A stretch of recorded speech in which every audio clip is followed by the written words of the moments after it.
Alors bonjour, on se retrouve pour une vidéo sur War War et donc on va analyser quels mobs 4 étoiles qui sont intéressants à garder quand on est early game, quand on est mid game ou quand on est même late game. C'est sur ce terrain là, je dois admettre que je ne m'y connais pas beaucoup et n'étant pas late game. Donc on commence tout de suite par le monstre appelé autrement à rang feu de son nom Shiwa. Qui est un monstre donc obtensible dans les V1 comme tout le monstre du jeu en fait. Donc assez intéressant dans plusieurs monstres, dans plusieurs modes, notamment moins maintenant avec l'apparition de Crow, mais c'est vrai que dans les rifts élémentaires on peut s'en servir, notamment dans le Dark on peut s'en servir puisqu'elle a pas mal de multi, sur son skill 1 elle tape 3 fois, son skill 3 elle tape 5 fois. Donc elle est assez utile en rift. Donc elle peut servir en rift 20, c'est un mob feu. Et vu qu'elle pose une marque, c'est un monstre du coup qui va augmenter significativement les dégâts que vous allez faire dans ces bêtes de rift. Et c'est toujours un effet qu'on cherche. Maintenant, comme je disais, il y a Crow, donc Crow étant vraiment un monstre qui aujourd'hui facilite le jeu en second éveil. Et on peut aussi se servir de Shiwa, donc dans le mode le plus évident, et ce que tout le monde faisait à une époque, c'est en nécro, en nécropolis. Si vous êtes un peu early, il vous manque une Shayna, une Talia de Sabrina, vous mettez Shiwa, c'est le même travail. De toute façon, si elle fait son skill 2, on se dirait ouais, son skill 2 elle tape pas, donc c'est pas intéressant pour le bot du truc. D'accord, mais elle va rejouer. Et ça, c'est bien vu de sa part, c'est qu'elle va rejouer. Du coup, en rejouant, elle fait soit skill 1, soit skill 3, et elle tape. En plus, elle a un bon lead d'attaque, puisqu'elle a lead attaque 40% de feu, ce qui en fait aussi une utilité pour plus tard, pour les late game. Mais bon, ça c'est un truc assez connu pour le BJ 5, puisque ça fait une attaque feu 40%. Ou genre juste pour une team avec Balègre, pas forcément de BJ, comme les gens font croire que c'est que t'as Balègre, etc. Ensuite, on a Athénaï. Athénaï, c'est pas la folie, hein. C'est pas la folie Athénaï. Hein, attaque un ennemi avec une truc, ok, ça. Une ennemi, clone de feu vieillissante. Ouais, non, c'est pas terrible. On préfère. C'est pas terrible, mais ça reste toujours du skill up pour son ami l'avant, son ami Delphoi. Parce que Delphoi, elle va mettre un effet d'immune qui rendrait très très fort à Tenai si elle l'avait. Or, elle ne l'a pas. Donc, Tenai, c'est pas un monstre qu'on va jouer. C'est intéressant comme heal quand même en early. Ça fait pas beaucoup de dégâts, mais disons que c'est intéressant en early. Barretta. Alors, Barretta, autrement appelé monstre du Toa et du Toa. Qui est totalement farmable d'ailleurs, qui est totalement fusionnable dans l'hexagramme de fusion, et qui sert à faire je ne sais plus quel monstre d'ailleurs, mais de mémoire ça doit être Simaru j'imagine. Non peut-être pas, oh, je ne sais pas. Mais bon c'est pas ce qu'on va chercher ici, c'est sur façon Barretta, ce qu'on va faire c'est que Barretta on le prend, on le rune en Despair. Parce que sur son skill 3, il attaque tous les ennemis, donc une fois, donc de toute façon le C de Despair ne prend que sur le premier coup, donc vous aurez 25% de chance de stun sur chaque mob du toit, c'est-à-dire vous avez quasiment 100% de chance de... quasiment, du coup c'est un peu facile, donc disons que c'est 50% de chance de stun au moins un monstre. En truc, si on devait additionner tous les pourcentages, ça ferait 25, ça va. C'est un monstre qui va évidemment ne pas servir au boss, à ne pas prendre dans les vagues de boss, parce que ça marche pas sur le boss, donc on peut s'en servir, mais pour les boss, on a un Spectra qui va lui taper en fonction des HP max. De toute façon, il a un skill 2 qui est aussi intéressant, Barretta, au pire des cas, parce qu'il réduit KTB à 0. Et du coup, c'est relativement fort. On le met évidemment en lead en Toa, parce qu'il a un lead 19% de vitesse en global. Donc c'est pas qu'en Toa, si vous voulez servir en arène, pourquoi pas, quand vous êtes vraiment très très early et que vous voulez un lead speed quand même, parce que vous vous dites j'ai vraiment 0 speed, et vu que j'ai une team qui est censée être speed, mais vu que j'ai pas les runes, il me faut un lead speed, même Barretta. Let's go Barretta. On a Freya justement HOH, qui est HOH dans ce mois de février. Alors qui était joué face à un temps, mais maintenant moyennement. Hein. Son skill 1 elle pose un dot à 30% de chance qui est un peu ridicule. Ça heal, ça monte la d'attaque, c'est pas trop mal. De toute façon, Freya on l'a joué avant en Rush Arena pour counter un peu les teams Luchen, les teams agressives. puisque dès qu'elle meurt, elle heal tout, elle met tout allié full vie, et là, elle réduit les taux d'attaque de l'ennemi de 15% quand elle attaque. Ah, ça va. Donc c'était joué, on la laissait en général 35 ou 40 avec pas de vie, comme ça. On mettait des mobs, par exemple, imaginons on mettait à côté un Kumar, un Molang et une Pra à côté, ils prenaient une salve de Lucienne, la salve les mettait, ils ont une tiers de life, free à mourir, ils étaient full vie. C'était le but de la team, c'était qu'il y ait 3 mobs qui survivent, du coup, hors elle, et ça marchait relativement bien. Maintenant, vu qu'il y a plein de trucs qui sont anti-heal, de toute façon, c'est pas très utile, puis il y a vraiment trop de façons de la contrer. Donc c'est plus beaucoup joué. Donc maintenant, c'est un peu de la foot pour celle-ci, pour Icarus et pour Miel, qui sont un peu mieux. Alors, Akia, qui ne sert absolument à rien dans le jeu, à part à faire la fusion, c'est tout ce qu'elle a au service. À faire 2 fusions, à faire Viromos et je ne sais plus qui, mais elle sert à faire 2 fusions. Ça devrait être Jeanne, non pas Jeanne, je sais même pas, mais ça sert à faire Viromos, c'est le principal. Jojo, également une fusion. Hein. Jojo qu'on ne se servira pas évidemment, c'est un bomber, c'est le pire bomber du jeu. Ce sera soit de la foot pour Lucienne, soit pour la fusion, ou soit pour Libli si vous avez la chance de l'avoir. Jojo, vraiment, ne jouez pas ça, hein. C'est un enfer. À moins que vous ayez que ça et que vous ayez à côté une Syrah et que vous vous dites je vais faire une team bomber. Et bon, à la limite, faites-en pas quoi. Prenez Syrah et c'est tout. Garo très très fort. Garo qu'on peut ruiner plusieurs façons. On peut ruiner soit en switch très rapide pour qu'il joue souvent grâce à son passif qui fait que dès qu'il prend l'attaque qui est supposé le tuer, il ne meurt pas, il gagne une demi-barre d'attaque. Bon, 25% s'il y a un en face à challenge, mais donc il gagne 5% de cette attaque. Du coup, en général, c'est à lui de jouer et ça marche à chaque tour. Ce qui fait que Garo est en général increvable contre des monstres en 9 en 1. Imaginons ici il y a un Garo contre. Ça n'existe pas, mais Udator qui n'est pas en violent et qu'ils ont à peu près la speed égale. Hathor n'a aucune chance de gagner. C'est pareil pour un Ritesh qui n'est pas en violent. Ritesh n'a aucune chance de gagner puisque il tape maximum une fois. Orgaro du coup va lui à chaque fois résiste à l'infini, donc on met soit en vampire aussi, parce que le vampire permet de temporiser plus de tours et éviter par exemple une Fran qui est censée être un support, mais si vous avez 1 HP en faisant un sort 1 elle va forcément vous tuer, alors que si votre Garo est en vampire il peut quand même tanker les coups d'une Fran, ce qui peut être intéressant aussi, surtout pour ce qu'il est à l'infini. Sur un breakdev il pose du 30 000, il se remet full vie, et ces Garo c'est vraiment incroyable, c'est une sorte de Mio un peu, du coup maintenant, enfin c'est plus l'inverse, Mio c'est une sorte de Garo, mais dans l'idée c'est un peu ça. On a Clara. Clara c'est pas d'un gosse.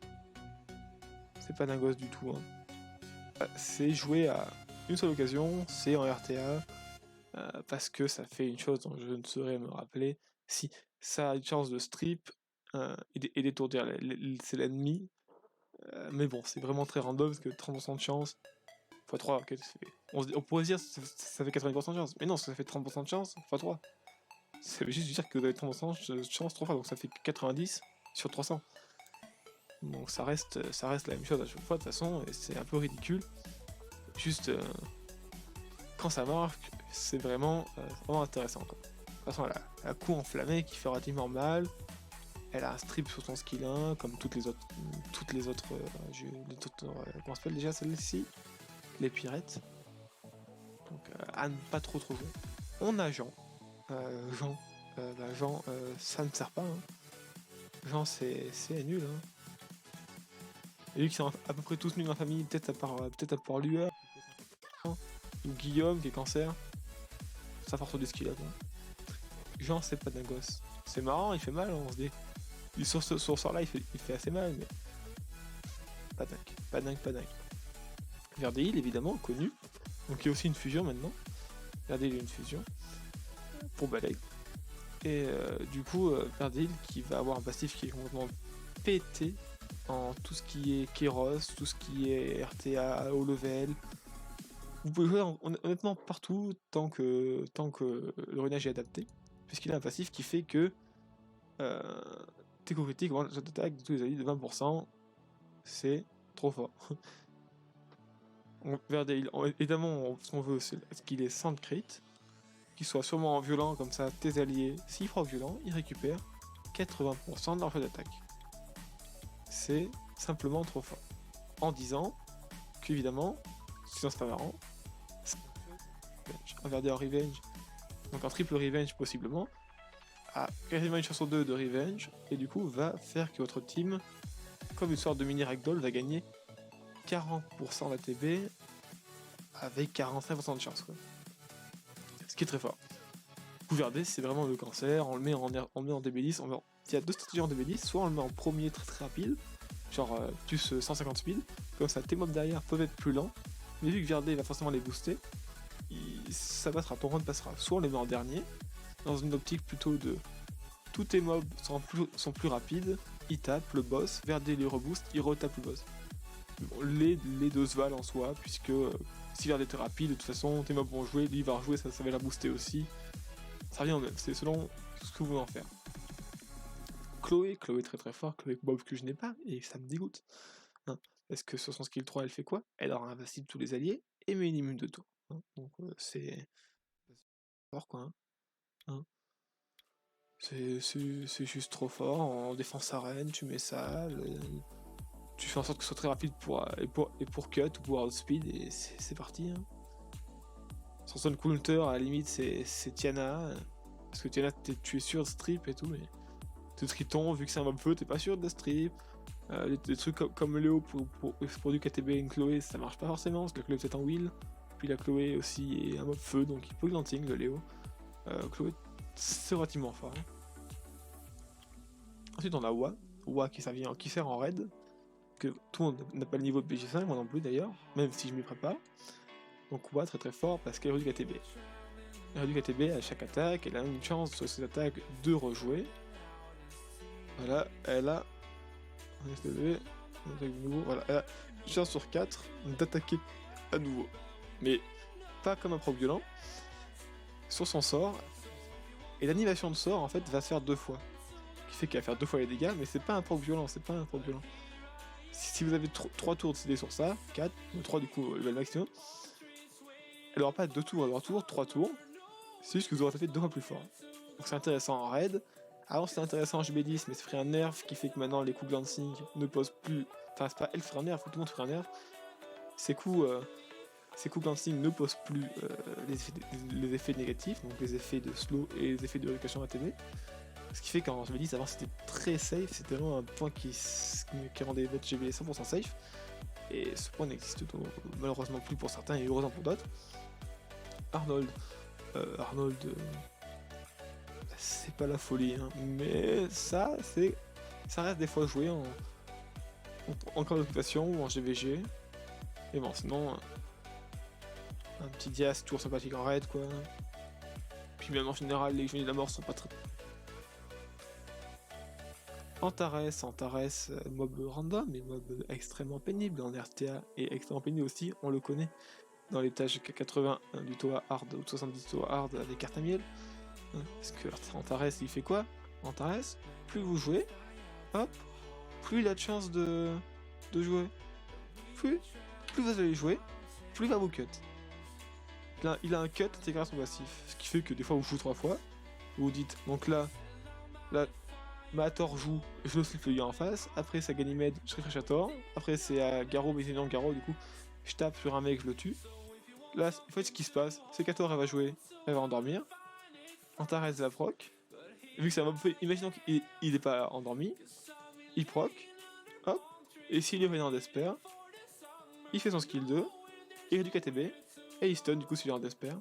Donc votre stratégie est niquée. Pourquoi? Parce que la RNG t'intéresse. Et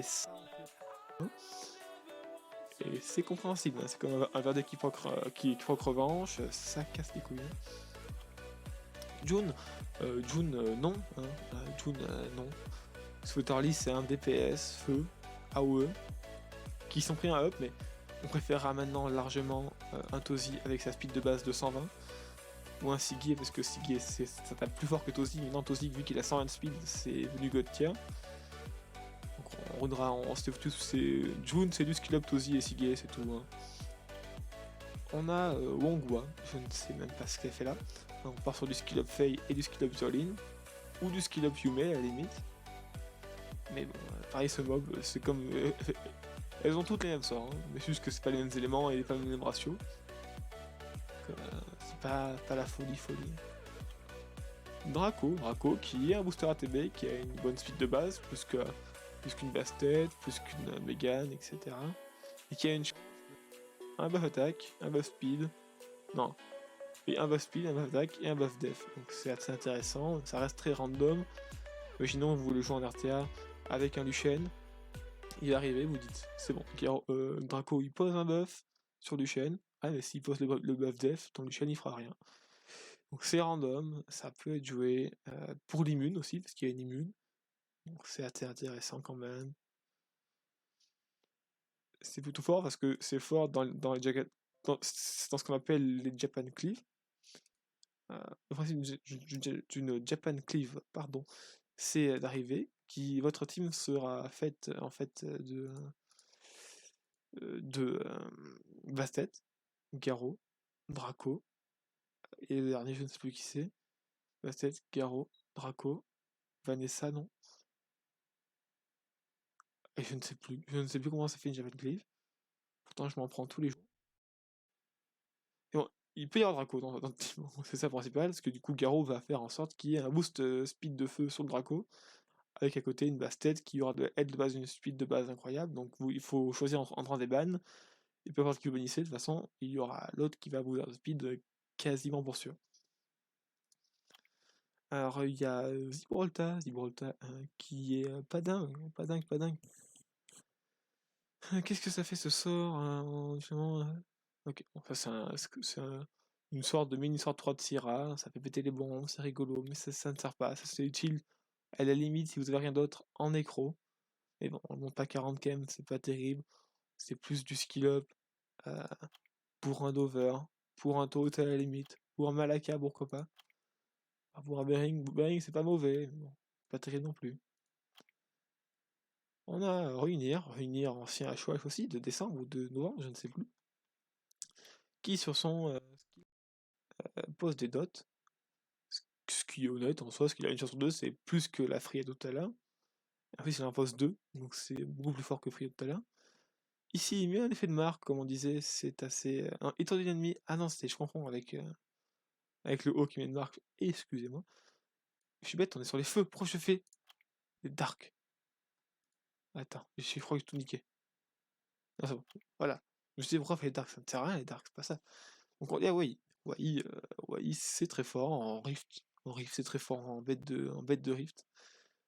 Pas le raid, mais juste les rifts. Rift vent. Rift feu, pourquoi pas, parce qu'il y a de la OE. Rift dark, parce qu'il y a du multi-hit.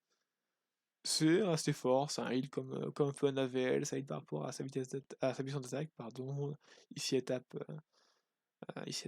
Elle tape pas 5 fois, je crois, elle tape 5 fois sur son skill truc ici. C'est honnête, Wai c'est honnête, on garde, on aime bien, on monte 40, on joue, c'est rigolo. Surtre, du coup Surtre est pas revenir. Donc Surtre, il fait la même chose ici il fait la même chose aussi. Plus il met un anti-heal. Et ici il fera l'ennemi cette attaque une ok. Donc ici par exemple, vous prenez un Garrot tout à l'heure. Si Surtre le frappe le Garrot de son skill 3 il fait assez mal, le Garrot perd son passif. Non. Si c'est ça. Il perd son passif. Si je comprends bien, il perd son passif. Ou autre, si un Théomars a une endure, il arrive, hop, plus d'endure de Théomars. C'est relativement correct. Mais bon, vu que ça sert principalement sur les Théomars, parce que Garo, je suis pas sûr que ça marche sur les passifs. Enfin, sur les passifs qui n'ont pas de buff. Peut-être pas fou sur Alphas, peut-être aussi, mais bon, pour Alphas, c'est trop tanky, il faut qu'un Surtre fasse très très mal. Et vu que Théomars c'est un mob haut, il y a une chance que Surtre glance, et c'est pas fou s'il glance, ça annule un peu votre combo. Karak c'est nul, Karak c'est nul. Ça fait un peu comme Gibraltar, ça explose les bombes, c'est rigolo, mais on part plutôt sur du foot frégate, du foot galion, c'est tout quoi, ça sert qu'à ça. Ensuite on aplatit, on aplatit et on roule dessus. Allez, yes. Il reste combien à faire? Parce que... Ouais. Je pense que le dernier, on fera la deuxième partie dans une autre vidéo. Donc là, on a aplati comme le tracteur, qui sur son skill 1 fait éclater une bulle, qui a fait un ennemi, il a suffi de mettre fin entraînement. Ok, ça c'est un strip, c'est correct, hein, c'est un strip sur un skill 1, c'est pas mal. C'est mieux que Freya avec son pauvre 30% de dot. Récupère les pourcentages des PV, attaque de la cible. Ça veut rien dire cette phrase. Les PV, les d'attaque de la cible alliée, si, de 30% chacun. Capacité peut réanimer 1% pour le coup de 3 tours de plus. Ok, ça c'est très fort en soi, parce que c'est un heal, et si votre allié est mort, vous gagnez juste 3, enfin vous perdez 3 tours de CD, donc ce ne sera plus 4 tours de CD, 3 une fois skill up, ce sera 6 tours. Mais bon, ça fait un raise, c'est pas inintéressant du tout. Et un raise à 6 tours, c'est pas si long que ça quand on y pense en vrai. Ça se joue, d'autant plus que maintenant avec Ganymède et tout, ou Jamir, ou ce que vous voulez, vous refreshez CD, et qui est 3 tours ou 12 tours de CD, c'est la même chose. Donc c'est plutôt fort Fati. C'est qu'on nuit en séparant 80% de champ d'étourdi, avec séparé en 80% d'étourdi, ok. Ok, why not? Why not? Plati, moi je dis why not. Est-ce que c'est joué par les gens? Ah, ça farce. Ça farce là. Charge. Allez. Ah bah oui, c'est vrai, du coup je n'ai plus internet. Donc on va. C'est vrai que du coup, internet s'est coupé, parce que je ne capte pas internet, mais du coup, vu que j'ai fait sa vidéo sans capter internet, et ben je pouvais faire jusqu'ici. Donc je pense que ça signe la fin de la vidéo, hein, sur un arrêt sur image digne des plus grands, hein, de type celui-là, enfin ce côté-là, de ce côté-là. Magnifique. Donc voilà, merci, on finira ces trucs à un autre moment. Puis on fera les hauts, les vents, les dark, les light, les autres, puis il n'y en a pas d'autres, c'est pas grave, ils vont en créer, après on fera les 5 nattes, on fera les 3 nattes aussi, peut-être des 3 nattes, peut-être des 3 nattes et 2 nattes awake. Si ça vous intéresse, dites-le moi, hein, c'est tout. Donc, tchuss.